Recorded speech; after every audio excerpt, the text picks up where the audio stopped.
What does Armenia stand to gain? Musings on the Washington Signing, article by Davit Petrosyan, published on August 14, 2025, on EVN Report.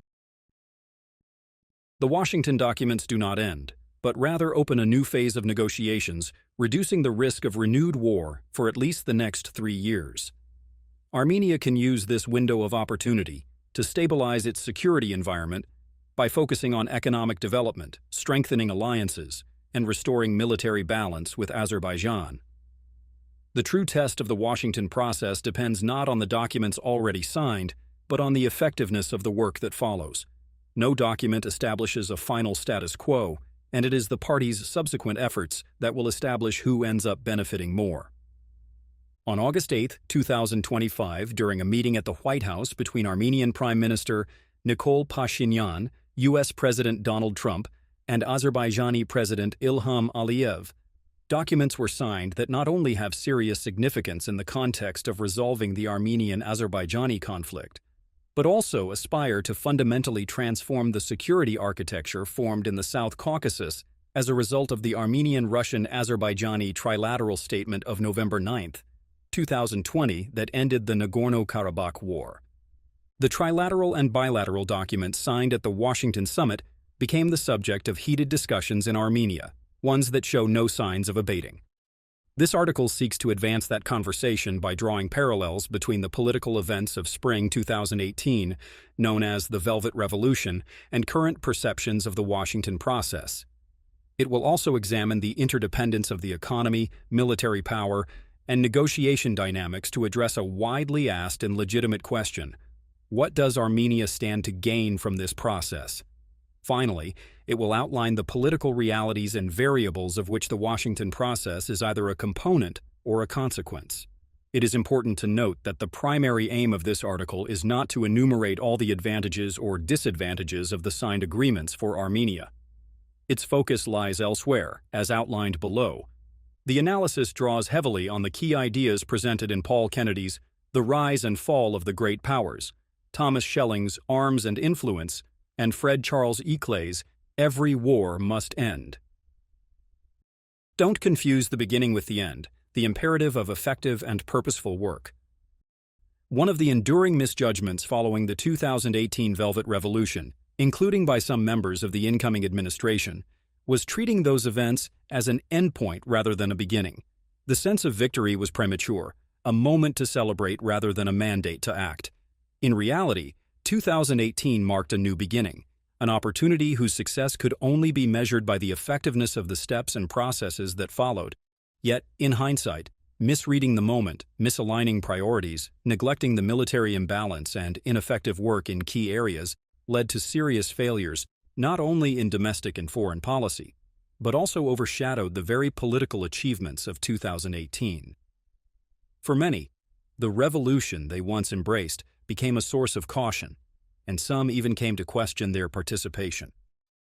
The documents signed in Washington did indeed formalize the status quo surrounding Artsakh, enshrining the results recorded on the battlefield. However, the Armenian-Azerbaijani dialogue is far from concluded.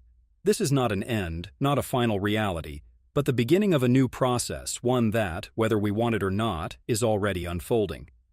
It is no coincidence that Nerses Kapalyan, who directly participated in the negotiations, notes that during meetings with the U.S. State Department and the National Security Council, American officials framed the Washington summit not as a one-off engagement, but rather a foundational framework for what the United States views as a 3-year process, from this normalization initiative to signing a final peace treaty. In other words, while some objective developments do not hinge on Armenia, the final outcome of the agreements reached in Washington will depend on the government's subsequent efforts. The ruling party cannot assume that signing the accords guarantees peace or justifies a lighter pace of work. Instead, they must learn from previous mistakes and try to protect and advance Armenian interests to the fullest within the evolving framework. Without drawing a direct parallel to the May 5, 1994 ceasefire in Bishkek that ended the First Nagorno-Karabakh War, it should be emphasized that Azerbaijan pursued a consistent strategy from that point onward. Baku strengthened its economy, enabling significant investments in its military, particularly acquiring modern weapons, and conducted effective foreign policy that complemented its internal capabilities, internal balancing, with strategic alliances, external balancing. Subsequently, in line with established political science principles, these efforts were directly reflected on the battlefield and in subsequent negotiations. Azerbaijan continued to work with this same logic even after the trilateral statement of November 9, 2020. There may be different opinions about whether Armenia gained more than it lost in these accords, with strong arguments on both sides. What is undeniable, however, is that the agreements have given us breathing room, a chance to regain our footing. The existing playing field is complemented by a new, significantly important dimension, with its own challenges and opportunities. The side that acts with greater intelligence and effectiveness will ultimately benefit the most. In Bishkek, Azerbaijan emerged as the losing side, but through sustained effort, it transformed that position into a winning one. How Armenia proceeds after Washington depends precisely on us.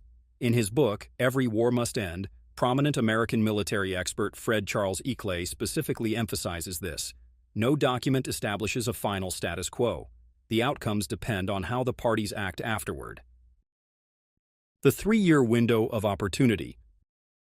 Negotiation outcomes are not detached from economic, military, and diplomatic realities. They are deeply interconnected. That is, a side that is economically and militarily weaker and with more limited diplomatic capacity cannot enter negotiations from a position of strength and secure greater gains than its stronger counterpart. There may be exceptions when, under certain conjunctural conditions, the weaker side benefits beyond what its own resources would allow. Yet the general pattern of history is clear. Economic potential translates into military capability into influence, and that influence is then leveraged diplomatically to elicit desired behavior from the other party. Parallel to all this, however, one cannot underestimate the impact of geographical position, the development of state institutions, the effectiveness of state governance, and the presence of political will. Economic strength, military power, and peace. The launch of the Washington process opens new horizons for Armenia's economic development. Proposed American investments can serve as a powerful catalyst, sparking interest from other countries and attracting additional capital.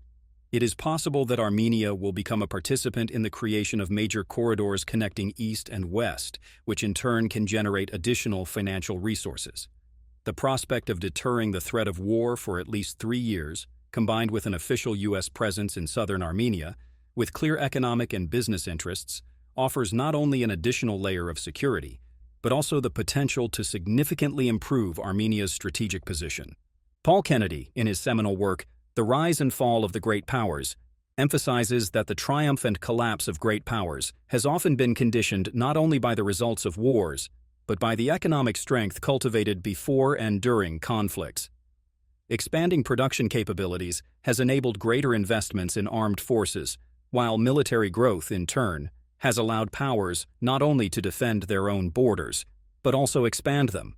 This pattern can be seen in the France of Napoleon Bonaparte, the subsequent century-long hegemony of the British Empire, the German Empire, and Nazi Germany before the 2 world wars, and later, in the global reach of the United States and the Soviet Union after 1945.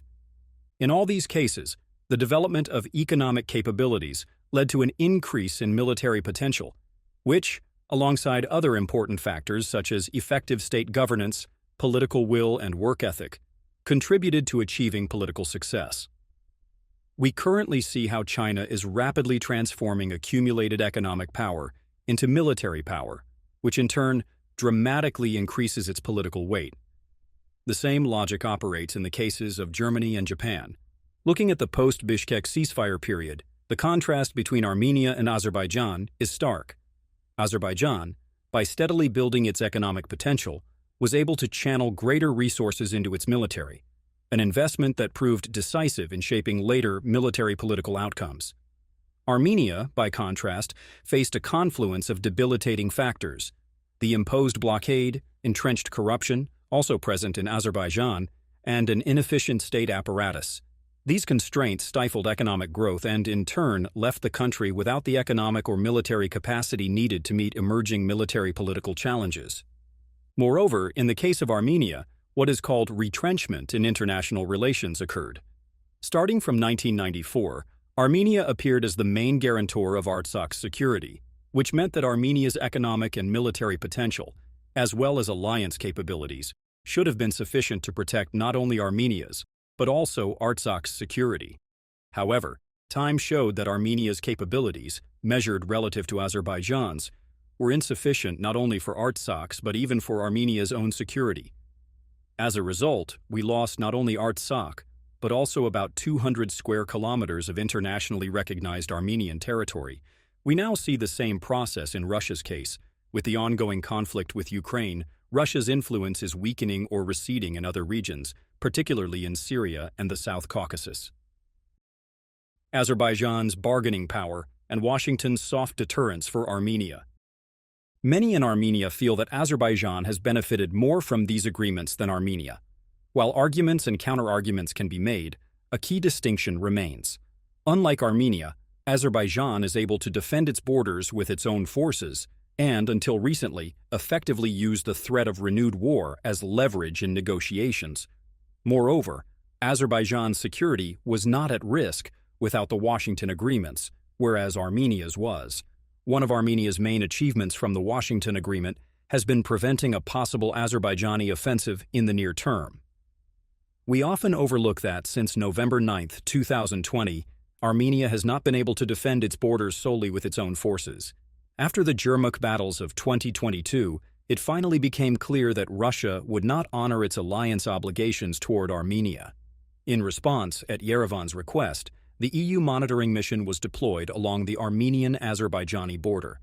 To be fair, since their arrival, ceasefire violations have significantly decreased, and Armenia has not lost even a single square kilometer of territory due to military actions.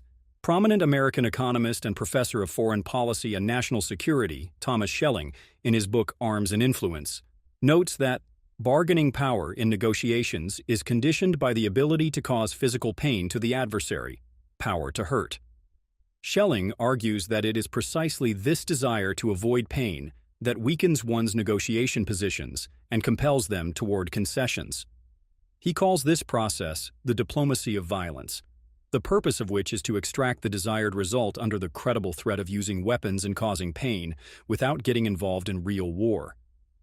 The Washington process allows Armenia to crack the above-described coercive framework imposed by Azerbaijan since November 9, 2020. The active involvement of the United States in the process of regulating Armenian-Azerbaijani relations, the construction of Trump Route for International Peace and Prosperity in southern Armenia, as well as President Trump's personal interest give Armenia a weighty soft deterrence mechanism to deter new Azerbaijani aggression. It is no coincidence that during a press conference Trump emphasized that the parties can call him in case of problems. These factors, in addition to the presence of the EU monitoring mission, significantly strengthen Armenia's external balancing potential. The success of the process largely depends on whether the Armenian government will be able to use this window of relative stability to strengthen Armenia's military power to such an extent that it becomes as self-sufficient as possible. The question is clear: how many days can Armenia defend its borders with its own forces, and what price must the aggressor pay? It is important to realize that every ceasefire or agreement, including a peace treaty, is more stable when the cost of war outweighs the political gains expected as a result. This is the formula that can make the expected peace more stable. And finally, following the advice of Paul Kennedy and Fred Charles Eclay, the Armenian government should make the most of the 3-year window provided by the Washington process. This requires remaining vigilant and resisting the temptation to prioritize highly visible, short-term projects that appeal to daily public needs at the expense of critical defense spending. Restoring military balance must go hand in hand with investments that foster long-term economic growth and strengthen domestic manufacturing capacity. Conclusion: despite heavy losses, Armenia now has an opportunity to significantly strengthen its security system. How we do this depends on us. The government should present a roadmap outlining specific programs, action plans, and timelines for implementing the commitments set out in the documents, including, for example, Armenia's complete unblocking. Public uncertainty around the Washington process remains high, and it is the duty of state officials to address these doubts with transparency and facts. Opposition forces should closely follow, monitor, and constructively criticize the government's actions, demanding more effective work. It should be realized that criticism devoid of substance does not produce results, and too often creates an environment in which authorities feel less pressure to perform. Armenian civil society also has an important role to play. Not constrained by the struggle for power, civil society organizations, expert groups, and independent analysts can bring impartiality and professionalism to the debate, providing a necessary counterweight between the government's overly optimistic narratives and the opposition's overly pessimistic perspectives.